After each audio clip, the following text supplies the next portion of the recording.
CPS पद्धति खत्म करो, सीपीएस पद्धति खत्म करो, कंपनी राज बंद करो, कंपनी राज बंद करो, सीपीएस पद्धति खत्म करो, परंपरागत अफीम खेती चालू करो, परंपरागत अफीम खेती चालू करो, विदेशी आयात बंद करो, विदेशी आयात बंद करो, रोके पट्टे बंद करो, make in India made by Bharat, make in India made by किसान, make in India made by किसान, अफीम घटिया नहीं अधिकारी घटिया है, अफीम घटिया नहीं अधिकारी घटिया है। क्या मामला है मांगीलाल जी, क्या है पीड़ा? मामला 2008 से 2022 कभी तो प्रकृति खेल जाती है और कभी नेता खेल जाते हैं। आज किसान खून के आंसू रो रहा है।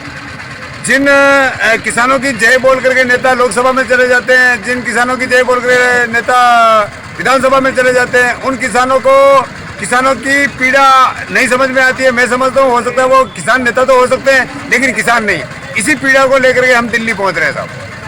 क्या मामला है, क्या मांग है? मामला ये है, हम जब मेक इन इंडिया भी नहीं था तब हम 1,60,000 किसान 50-50 आरी की अफीम को पैदा करके विदेशों में निर्यात करते थे। बना है मेक इन इंडिया जो माननीय प्रधानमंत्री महोदय मेक इन इंडिया बना रहे, उस मेक इन इंडिया को भ्रष्ट अधिकारी और लालची नेताओं ने लोचा लगा दिया। कुछ अफीम पट्टे जब 2008 से संघर्ष कर रहे किसानों को 24/11/2013 को प्रधानमंत्री महोदय ने दिए। उन अफीम पट्टों के बदले में भ्रष्ट अधिकारियों और लालची नेताओं ने 20,000 से लगाकर 5-5 लाख रुपये लूट लिए और लूटने के बाद इस अफीम को घटिया स्तर तक पहुंचा दिया। अब हम उनको 2 लाख रुपए दे देते हैं तो बढ़िया अफीम वापस बढ़िया, अगर नहीं देते तो घटिया हो जाती है। तो हम लोग माननीय प्रधानमंत्री महोदय से और वित्त मंत्री महोदय से, वित्त राज्य मंत्री महोदय से मिलने के लिए दिल्ली पहुंच रहे हैं। कंपनी राज खत्म करो, हमने सीपीएस पद्धति नहीं। अफीम किसानों की क्या पीड़ा है, कहाँ जा रहे हैं, दिल्ली क्यों जा रहे हैं, आप बताएं। अफीम किसानों की पीड़ा, खेत में डोडे आड़े पड़े हैं और भारत सरकार ने हमारे को गर्दन पकड़ कर रख दी है। सीपीएस जिसको बिना लुए चिरे का आदेश कर दिया। आज़ादी का आज तक हम लोग अफीम में खेती के चीरा लगा करके अफीम निकालते थे। उस चीरे को इन्होंने कंपनियों को देने के लिए हमको सीपीएस पद्धति थोप दिया और किसानों से बोले कि किसानों से साइन करवा लिए। मैं कह रहा हूँ 1872 की जो एक्ट के तहत भारत सरकार पे नारकोटिक विभाग पे धोखाधड़ी का मुकदमा किया जाए। कौन सा 1872? 1872 अनुबंध अधिनियम के तहत भारत सरकार के नारकोटिक्स विभाग पर धोखाधड़ी का केस एंट्री किया जाए, क्योंकि बोले किसानों से अंगूठे लगवा लिए, जबकि किसानों ने अफीम पट्टे लुई चिरे के मांगे थे और इन्होंने सीपीएस वाला दे दिए। आज किसान उस डोडे को दे करके टूंग रहा है मतलब जो चीज आमली अपने दे भी नहीं दे भी रहा मुन्ना पानी आवे कि नहीं आवे, तो वो वैसा का वैसा हमको लूट भी लिया और कूट भी दिया। तो इस प्रकार से किसान आज खेत में रो रहा है और कुछ किसान प्रतिनिधि हजारों की संख्या में जाने वाले थे, लेकिन आज हमारे डूजरडा, ओलावृष्टि और ये बेमौसम बरसात हुई, उससे कुछ किसान मायूस हो चुके, तो वो नहीं आ चुके हैं, लेकिन कुछ किसान आए हैं। हम वित्त मंत्री महोदय के पास मिलेंगे। आपको अगर लिखा पढ़ी करने वाला कोई किसान का बेटा है तो रखो, ऐसे भ्रष्ट और लालची नारकोटिक्स के अधिकारियों को मत रखो जो किसान की खेती नहीं जानता है और एसी में बैठ करके नीति बना देता है। या तो फिर उस नीति के आगे अफीम लूट योजना लिख लो तो हम समझ जाएंगे लूटने वाली योजना है। आप उसके ऊपर छापते हो अफीम नीति और उसमें करते हो अनीति, जबकि प्रधानमंत्री महोदय हमको परंपरागत अफीम लुई चिरे के पट्टेबाजी का आश्वासन दे के गए थे। अब आपने उसमें कंपनी राज कर दिया। हमारे बच्चे, हमारे बुजुर्ग सब परेशान हैं। माननीय प्रधानमंत्री महोदय, आप जानते हुए अनजान बन रहे हैं, हमको पता नहीं है, लेकिन हमको पता लग जाएगा, हमको पता लग जाएगा। आप कंपनियों को हावी करके हम किसानों को कंपनी का गुलाम बना रहे हो, तो आपका मेक इन इंडिया झूठा है। और या तो माननीय प्रधानमंत्री महोदय झूठ बोल रहे हैं या फिर मांगीलाल मेघवाल बिलोट झूठ बोल रहे हैं, दोनों में से एक तो झूठ है। और मैं प्रधानमंत्री महोदय आपका सम्मान करता हूं, आप झूठ कभी नहीं बोलते हैं। आप मेक इन इंडिया बना रहे हैं तो मांगीलाल मेघवाल बिलोट भी किसान पुत्र है, शिक्षक है, तो मेक इन इंडिया में अफीम खेती आती है, उसको कंपनी राज से बाहर निकाल करके लुई चिरे का आदेश दीजिए। खेत में खड़ी किसान उसको लुई चिरे का आदेश दीजिए और हमको सीपीएस पद्धति को रद्द कीजिए। किसानों के देश में किसानों की सुनिए। अगर आपको कंपनियों को सुनना है तो हमने ईस्ट इंडिया कंपनी को सुन रखा है। हमारे बाप दादाओं ने, भगत सिंह, सुखदेव, राजगुरु ने अंग्रेजों को भगा दिया और हमारे ये किसान आपके इस मेक इन इंडिया को बनाने के लिए आपके इस कंपनी को हम कभी बर्दाश्त नहीं करेंगे। हो सकता है आपने सुपारी ली हो, कुछ लालची नेता, कुछ सुपारी ले रखी होगी हमारी खेती को नष्ट करने के लिए, लेकिन हम लोग कभी बर्दाश्त नहीं करेंगे। किसान का बेटा आज खेत में रो रहा है और आप लोग कंपनी को ला करके हमारे माता पिता को जो अफीम पहले तो साहब हम 2 बीघे की अफीम पैदा करते थे, जबरदस्ती अफीम का पट्टा देते थे, कुछ भी नहीं मिलता था। आज जब 2 पैसा मिल रहा है तो जानबूझ करके हमारी अफीम खेती को षड्यंत्र पूर्वक कंपनियों के हाथों में बेचा जा रहा है, उसको हम बर्दाश्त नहीं करेंगे। किस प्रकार से मानते हैं आपके नए आदेश में किस प्रकार से नुकसान हो रहा है, किस प्रकार से असंभव प्रतीत हो रहा है सीपीएस पद्धति के तहत? कैसे आप परेशान हैं? हम लोग परेशान नहीं है, परेशानी इन्होंने पैदा कर रखी थी। जैसे अफीम बोते थे हम वैसे अफीम बो दिए, इन्होंने कागजों में गलत कर दिया कि आपको लुवई चिरे का आदेश नहीं है। भोला किसान तो जानता नहीं है, मैं अकेला जानने से पूरा देश थोड़ी जानकार हो गया। तो भोले किसानों को पट्टे पकड़ा दिए, और वो पट्टे भी इन्होंने क्यों दिए? उनको पता है कि ये संघर्ष जो चल रहा है भारतीय अफीम किसान संघर्ष समिति का, अगर इन को पट्टे अभी काट देंगे तो ये संघर्ष समिति की रेल लंबी हो जाएगी। तो इन्होंने हमारे किसानों को टुकड़े कर दिए, कुछ किसानों को बिना लुई चिरे के पट्टे दे दिए, हमारे संघर्ष को कमजोर करने के लिए। देखो, झूठ एक बार बोलोगे, उस झूठ को 1000 बार बोलना पड़ेगा। 2008 से किसान संघर्ष करते करते 2022-14 वर्ष से संघर्ष कर रहे हैं, लेकिन कुछ राजनीति नेता और कुछ भ्रष्ट अधिकारी दिन दहाड़े झूठ बोल रहे हैं। किसान जिंदाबाद! भ्रष्ट अधिकारी वापस नौकरी कर रहे हैं और किसानों का पट्टा काटते काटते काटते कंपनियों का पेट भर रहे हैं। अब हम कंपनियों का पेट नहीं भरेंगे, किसानों का पेट भरने के लिए, भारत का पेट भरने के लिए किसान खुद प्रधानमंत्री महोदय से मिलेगा और हमारे अफीम पट्टे बहाल हो, सीपीएस पद्धति समाप्त हो और लुवई चिरे का आदेश जारी हो। किस प्रकार से सीपीएस पद्धति में जो आदेश आया है उसमें किस प्रकार से डोडा और पोस्ट को अलग किया जाएगा और किस प्रकार से सरकार उस डोडो को ले जाएगी, आप किसानों को समझाएं? उसमें सीपीएस पद्धति में देखो, उनको भ्रष्टाचार को 4 गुना कर दिया, भ्रष्टाचार को 4 गुना कर दिया। उस डोडे को भुंगली में डालो, इस डोडे को भुंगली डाल ही नहीं सकते हैं। जबकि जिसने भी ये आदेश निकाला, मैं तो कह रहा हूँ उस अधिकारी की एक परीक्षा हो जाए तो उसको बकरियां चलानी पड़े। डोडे में पत्तियां होती है, छोटी छोटी पत्तियां होती है अंदर, उसमें डोडा दाना निकल नहीं सकता। अगर तो उसको डंठल के नीचे से तोड़ा जाए तो उसका दाना निकल सकता है। उन्होंने कहा 8 इंच से तो नीचे से वो भुंगली रखनी पड़ेगी, ऊपर से भुंगली डालनी पड़ेगी। तो भुंगली डालोगे तो उसका खोपड़ा फट जाएगा, उसका खोपड़ा फट जाएगा तो उनको लूटना है बेसिकली किसान को। वो रिजेक्ट हो जाएगा, वो रिजेक्ट हो जाएगा तो उनको पैसे देने पड़ेंगे। अरे तेरे रिजेक्ट हो गए, तेरे घोंसले खराब हो गए, तेरा पट्टा कट जाएगा, वापस उनसे गेहूं मक्की सोयाबीन बिकवा करके पैसा लेगा। तो उन्होंने उनका भ्रष्टाचार बढ़ाने के लिए, भुंगली डालने के लिए वो पाइपलाइन डाली, तो उससे कुछ होगा नहीं। और किसान तो डरा सहम है, तो उनकी बोरियां भरने के लिए किसानों को भ्रमित किया जाए, न तो उनके पास स्टाफ है। देखो, नोटबंदी की बिना सोचे समझे नोटबंदी की देश को दिवालिया कर दिया। माननीय प्रधानमंत्री महोदय, नाराज मत होना, हो जाओ तो राजी खुशी हो जाना, कोई फर्क नहीं पड़ेगा, सच बात तो बोलना। 10,000 सीपीएस किसानों से किस प्रकार से निकालेगी? तो न तो सरकार के पास इनकी कोई पूरी प्लानिंग है, न तो सरकार के पास इनकी कोई पूरी प्लानिंग है, न इनके पास कोई ऑपरेटर्स है। इन्होंने जानबूझ करके किसानों का गर्दन दबा दिया, न तो वो डोडे किसी काम आएंगे, न उनके पास कोई मशीनरी है। और किसानों को भ्रमित करने के लिए और अधिकारियों को दबाने के लिए सीपीएस पद्धति लागू की है, उसको हम बंद करके लुवई चिरे का आदेश दे दीजिए। ये सीपीएस पद्धति का आपके अनुसार सीपीएस पद्धति के तहत डोडा और उसमें से पोस्ट दाना अलग अलग 10,000 किसानों के एक के खेत पर जाकर किया जाना संभव ही नहीं है। इनको तो करना भी नहीं है। इनको तो रात में चोर आएंगे और दिन वाले, रात में कोई चोर लेके चला जाएगा, दिन के चोर आएंगे नारकोटिक्स वाले, ये लाख रुपए और ले जाएंगे, तेरे डोडे खराब हो गए। कितने दिन तक और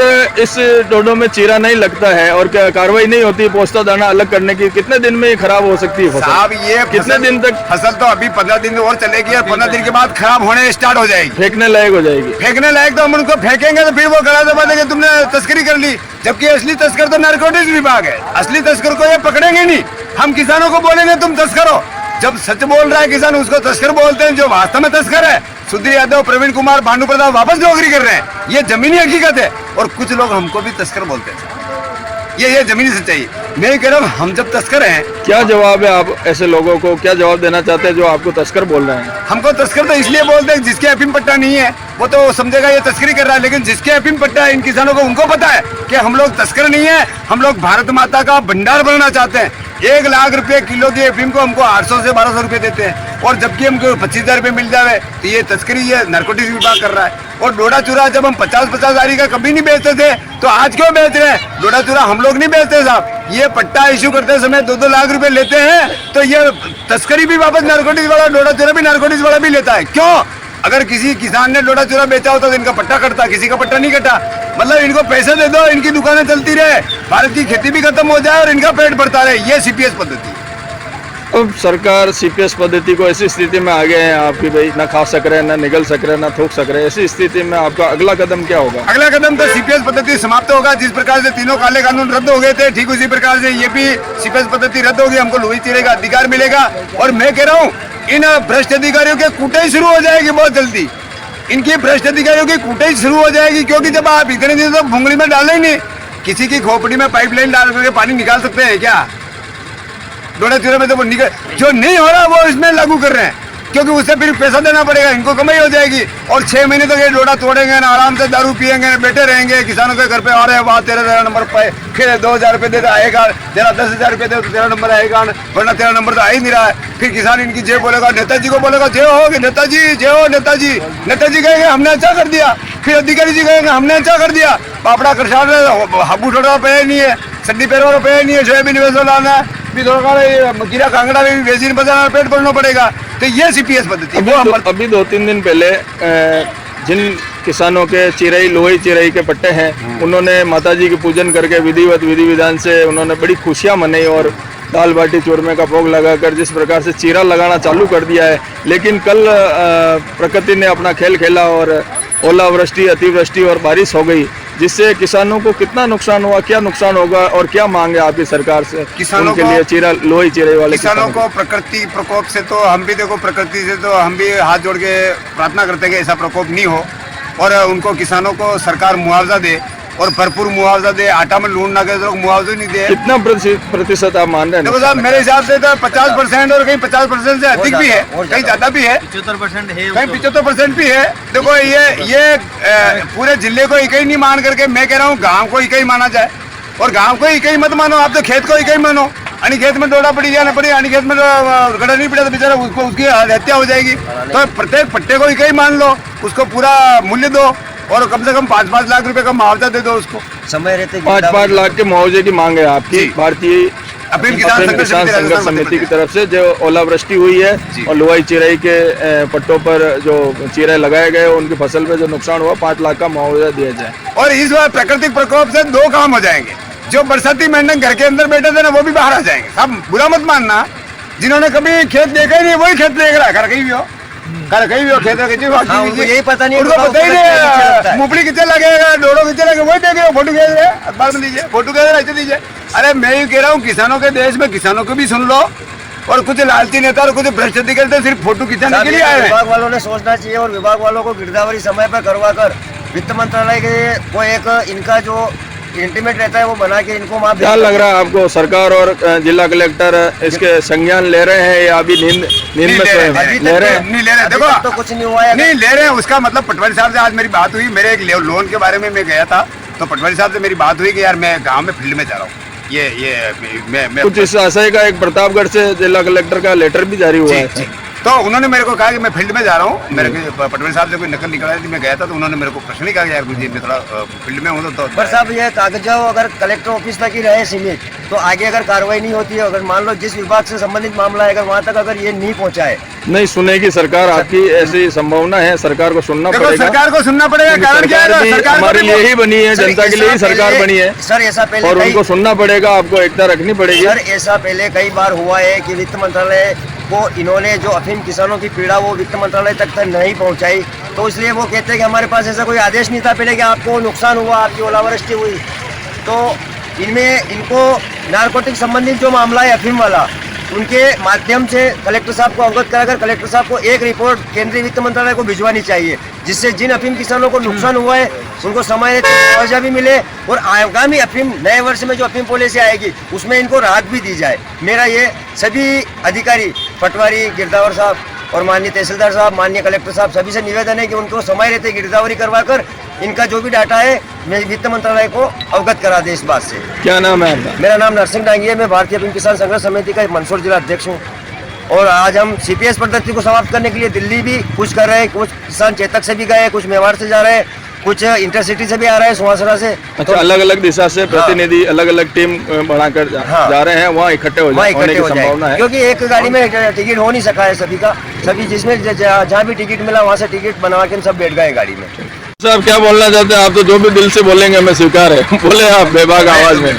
सीपीएस पद्धति यानी पूंजीवाद ने खेत में एंट्री मारने के लिए चुनाव के समय में हमने सवाल उठाया था कि इलेक्ट्रोल बॉन्ड के नाम पर अपारदर्शी तरीके से पूंजीवाद ने 6,128 करोड़ का चंदा दिया था।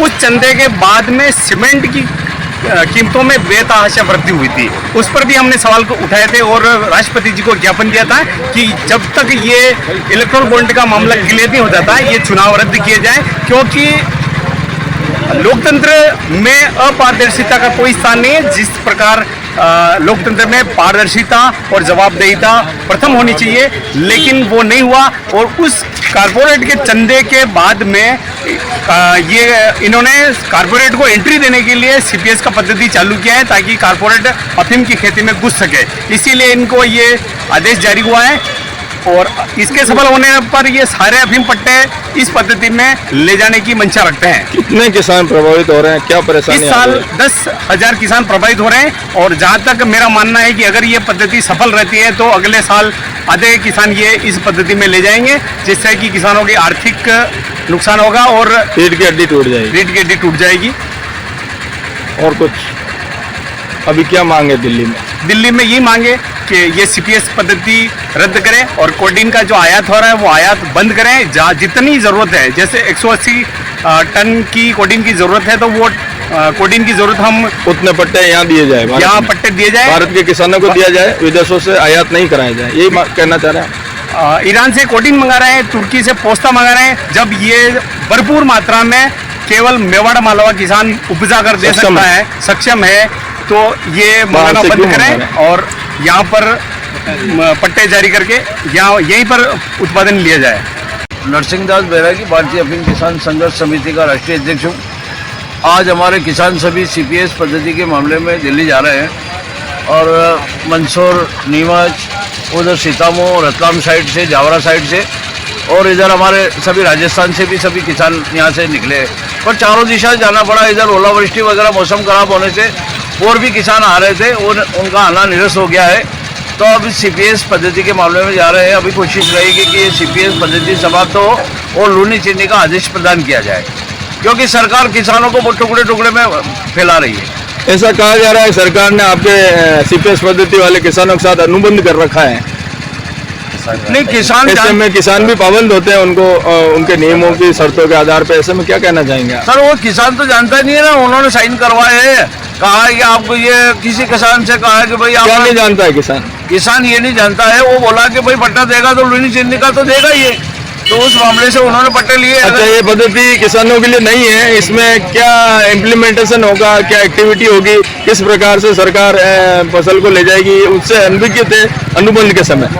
नहीं तो ये पहला जो कोई कॉन्ट्रैक्ट है ये पोस्ता भी सर कम से कम अभी से 2 महीने तक भी ये निकाल ही नहीं सकते, पूरी गर्मी आ जाएगी इनको निकालने में, और पोस्ता निकालेंगे कैसे? इससे में क्या इफेक्ट पड़ेगा? इफेक्ट तो पड़ेगा, किसान को तो नुकसान ही नुकसान होना है हर बात का। अभी ये ऐसे में सरकार को फायदा होगा? सरकार को तो क्या फायदा होगा, वो तो कोई सरकार को फायदा, सरकार को भी नहीं होगा और किसानों को भी नहीं होगा, किसानों को भी नहीं होगा, फसल नष्ट हो रही है। हाँ, फसल नष्ट हो रही है, बिचौलियों को फायदा होगा। बिचौलियों को फायदा होगा? क्या फायदा होगा बिचौलियों को? बस ये इधर उधर करके किसानों को गुमराह करेंगे कि तुम्हारे इसमें ये हो गया, तुम्हें डोरा फोड़ दिया, नहीं ये फोड़ दिया, नहीं इसमें ये करते रहेंगे, कर्मचारी परेशान करेंगे अगला पट्टा देने के लिए। हाँ, अच्छा, आपका कहने का अर्थ है ब्लैकमेलिंग होगी और पैसों की वसूली की जाएगी। खुलकर बोले आप, जनता की आवाज है, जनता तक पहुंचाना हमारा काम है। नहीं, बिल्कुल किसान डोरा तोड़ता है तो डोरा अगर टिनोपाल अगर पोस्ता बनाता है तो उसे कम से कम परिवार को 1 महीना लगता है टिनोपाल पोस्ते बनाने में, लेकिन अगर विभाग उसे सुई डालकर उसके मस्तिष्क में सुई डालकर उसके पोस्ते निकालने की बात कर रहा है, जब उसमें पोस्ता बरोबर पकता नहीं है, जब तक चीरा नहीं लगता है, उसमें अफीम रहता है और उस अफीम की वजह से पोस्ता बरोबर पक नहीं पाता है, वो निकलेगा भी नहीं। और डोरा टूट गया, अधिकारी और विभाग वाले बोलेंगे तेरे इसमें तो तूने डोरे टूट गए, ये टूटा कैसे? तो वो भ्रष्टाचार को बढ़ावा दे रही है सरकार और जनप्रतिनिधि मिलकर। ये सीपीएस न तो हम कभी जानते थे, न कभी जान देंगे, और न इन्होंने जबरदस्ती थोप दी किसानों के ऊपर, और किसानों से ये बोलते हैं कि हमने अनुबंध करवा लिया। अब किसानों को जब नए पट्टे वितरित किए जाते हैं हर समय उनके साइन लिए जाते हैं, और बहुत से किसान तो आज भी अंगूठा टेके, वो ये भी नहीं जानते हैं कि इसमें क्या अनुबंध है, प्राइवेट कंपनी क्या होगी, सीपीएस क्या होगी। वो तो चीरे के इंतजार में खड़े हैं। बिल्कुल, अफीम पट्टा मिला है तो हमें चीरे का आदेश भी मिलेगा, वो तो इसी से अभी तक वो इसी उद्देश्य में बैठे हुए हैं घर। हम कहीं नहीं जाएंगे, इसलिए आगे नहीं आ रहा। आगे नहीं आ रहा है। और वो आने में डरते हैं, कहीं हम जाएंगे तो हमें नारकोटिक्स वाले परेशान करेंगे, वो लोग इनसे डरते भी तो है। इन्होंने पहले उनके ऊपर इतनी दहशत मार रखी है कि पहले सर, आज तो फिर भी लोग थोड़े बहुत जागरूक हुए। पहले अगर ये मान लो कच्चा तोड़ करने गांव में जाते थे तो लोग इनकी डर की मारी बेचारे कुछ अगर गिला होता तो उसे उनके सामने लेके नहीं जाते थे, डरते थे। जबकि अब इनको पता है कि अफीम आज भी चीरा लग रहा है, उसमें ओस आती है, ओस को सुखाना पड़ती है, सब कुछ जानते हैं, लेकिन इन्होंने पैसा लूटने की एक फैक्ट्री बना रखी है। मैं रतन जाट लखड़ावन सीपीएस के विरोध में किसानों के प्रतिनिधि और किसान दल दिल्ली जा रहा है। सरकार ने जानबूझ के सीपीएस लागू करी, इनकी प्लानिंग 2016 से लागू कर दी थी उन्होंने। पहले तो मार्फिन का नियम लाया और उसमें 10,000 लाइसेंस किसानों को रोक दिए, जिसमें से अपने जो जनप्रतिनिधि है लोकसभा के, थोड़ी सी आवाज तेज रखो। इसमें से जनप्रतिनिधि है लोकसभा के, वो बिल्कुल मौन धारण करे हुए हैं, क्योंकि हो सकता है उन्होंने कंपनियों में पार्टनरशिप कर ली हो, कमीशन बांध लिया हो, क्योंकि किसान वोटर तो उनको चाहिए ही नहीं। क्योंकि किसान अगर कि सुनेंगे तो कंपनियों के नहीं सुन सकते, क्योंकि एक ही आदमी की सुननी पड़ेगी। और जब किसान की सुनने लग जाएंगे तो कंपनी उनका विरोध करेगी। कंपनी कहेगी कि भाई हमने जो आपको कहा उसके पक्ष में क्यों बोल रहे हो। और एक ही लोकसभा मेंबर जो नागौर के हैं, जिनका इस चीज़ से कोई लेना देना नहीं है, वो खुल के लोकसभा में बोले मार्फिन के लिए भी और सीपीएस पद्धति के लिए। मैं उनको पलट नेशन न्यूज़ के माध्यम से उनको बहुत बहुत धन्यवाद देता हूँ कि वो एक मेंबर सिर्फ लोकसभा में सीपीएस पद्धति का विरोध करा, और जब पार्लियामेंट में जो मेंबर बैठे हुए थे उन्होंने कुछ बोला तो उन्होंने कहा कि आप राजस्थान में आते ना, मैं आपको हकीकत बता दूंगा। इसलिए हनुमान जी बेनीवाल को बहुत बहुत धन्यवाद देता हूँ। और बार बार जो किसान जा रहे हैं, शायद आगे भी प्लानिंग है जो, और अभी जो 70,000 और लाइसेंस है, शायद वो सोच रहे हैं इनका चला गया, अपना तो कुछ नहीं, अपन तो मार्फिन बिठा लेंगे। लेकिन पलट न्यूज़ नेशन माध्यम के सुन लेना, आज सभी 80,000 किसानों की पूरी प्लानिंग बन चुकी है। उनको 1 साल या 2 साल के अंदर सारों को सीपीएस पद्धति में ले जाएंगे। और अपने हिंदुस्तान टाइम्स ऑफ में पूरा क्लियर लिखा हुआ था उन्होंने कि भाई सरकार की मंशा है और पीछे के दरवाजे से विदेशी कंपनियों को इसमें इन्वॉल्व करके इस खेती, परंपरागत खेती को खत्म करना चाहते हैं। मेक इन इंडिया की आड़ में जो प्रधानमंत्री जी बार बार गीत गाते हैं, उस मेक इन इंडिया जो बना रहे हैं वो किसानों के लिए नहीं, कंपनियों के लिए बना रहे हैं, किसानों के लिए उसमें कोई मेक इंडिया नहीं है। वे तो किसानों को तो मेड बना रहे हैं, मेड के माध्यम से किसान को मेक इन इंडिया बनाना चाहते हैं, ताकि किसान बोले वाले झांसे में आ गए। और अभी जो लग रहा है कि 10,000 लाइसेंस पे अगर किसानों को अब भी जाग जाएंगे, अगले साल शायद सरकार खत्म कर सकती है। लेकिन इनके जो नेता इनको बार बार पासे फेंक रहे पीछे से, नहीं हम खत्म करवा देंगे। हम ये कह रहे हैं कि जब हम कांग्रेस की सरकार थी तो विरोध करते थे, आज बीजेपी की सरकार है तो भी विरोध कर रहे हैं। तो ये ही समझ रहे हैं कि कांग्रेस वाले तो समझते हैं ये बीजेपी के थे, अब बीजेपी वाले समझ रहे हैं ये कांग्रेस के। तो ये किसान को ही बेवकूफ़ बनाया जा रहा है। मतलब मेन जो आप किसी तीसरी पार्टी को लाने के मूड में तो नहीं, लाने के मूड में देखो, अगर आगे हो सकते हैं सुनेंगे तो करना पड़ेगा ना। ऐसी प्लानिंग आपकी भी चलेगी बैकफुट में, जैसे उनकी बैकफुट में चल रही है, आप भी प्लानिंग कर सकते हैं। जागरूक हो रहा है किसान, बिल्कुल जागरूक हो रहा है भाई। आज 10,000 किसे लाएंगे अगर तीसरा मोर्चा बनाना चाहे, किसे मानते हैं आप? केंद्रीय नीतियों को तो समझना पड़ेगा आपको। अगर आपको अपनी मांगे मनानी है, सरकार को चैलेंज करना है, लोहा लेना, तो आपको तीसरे मोर्चे को पहचानना पड़ेगा कि कौन ऐसा मोर्चा हो सकता है जो आपके अनुसार, जो पूरे देश लेवल पे आपकी मांगों को सुन सकता है, समझ सकता है और पूरी कर सकता है। हमारी जो अभी आवाज उठाई, जैसे आज के परिप्रेक्ष्य में बताओ, आज के परिप्रेक्ष्य में जैसे हनुमान जी ने हमारी आवाज उठाई, वो तो हो सकता है। हनुमान बेनीवाल को आप राष्ट्रीय स्तर के नेता मान रहे हैं कि वो प्रधानमंत्री काबिल है, या उनकी पार्टी को इतना बड़ा कद मान रहे हैं कि आप हनुमान बेनीवाल को आगे लाएंगे, उनको प्रधानमंत्री बनाएंगे और फिर आप सीपीएस पद्धति को खत्म कराएंगे, ये कहना चाह रहे हैं? बिल्कुल कहना चाह रहे हैं, क्योंकि जो हमारी आवाज उठाए हम उसी के लिए तो बोलेंगे। अगर आज सीपीजी उठाते, हमने उनको वोट दिया, 6.5 लाख वोटों से जीता चित्तौड़ लोकसभा से, क्या उनको ये नहीं दिख रहा कि मेरा किसान कितना परेशान हो रहा? मंगीलाल जी क्या कहना चाहेंगे आप? चौधरी साहब कह रहे हैं हनुमान बेनीवाल देश के प्रधानमंत्री बने, उनके पास अभी लोकसभा में एक सीट ही है, एक सीट है, वो उनको प्रधानमंत्री बनाने जाएंगे हम तो, या संभवतः 10 साल 20 साल 50 साल लग जाए। ऐसे में किसान तो मुंह ताक के बैठा है कि हमारी चीज लगना चाहिए। आप कह रहे हैं चौधरी साहब की हनुमान बेनीवाल जी प्रधानमंत्री बनेंगे तो ही हमारी सीपीएस पद्धति हटेगी, तो ही हमारे किसानों को न्याय मिलेगा। क्या कहना चाहेंगे आप? देखो आपका कहना बहुत सही है कि भाई जो अपनी बात बोलेगा वो हम पे कैसे बनाएंगे आप? रणनीति बताए आप, इनके आधार पर किस प्रकार से हनुमान बेनीवाल प्रधानमंत्री बनेंगे? उनकी पार्टी अभी नहीं है, छोटी है, राजस्थान में भी पूरी तरह से पाँव नहीं पसार सकी है, एक सीट लेके आए हो, कैसे बनेंगे प्रधानमंत्री? देखो भले उनकी एक सीट हो, लेकिन हम 1,60,000 किसानों के दिल की बात बोली है तो सहज रूप से हम लोग कहेंगे हमारी पीड़ा जो उठा रहा है वो राजा बने, सीधी बात है। और किसान का बेटा जब तक प्रधानमंत्री नहीं बनेगा, सिर्फ जय बोल करके किसानों की जय बोल के जाने वाले कोई किसान का भला करने वाले नहीं है।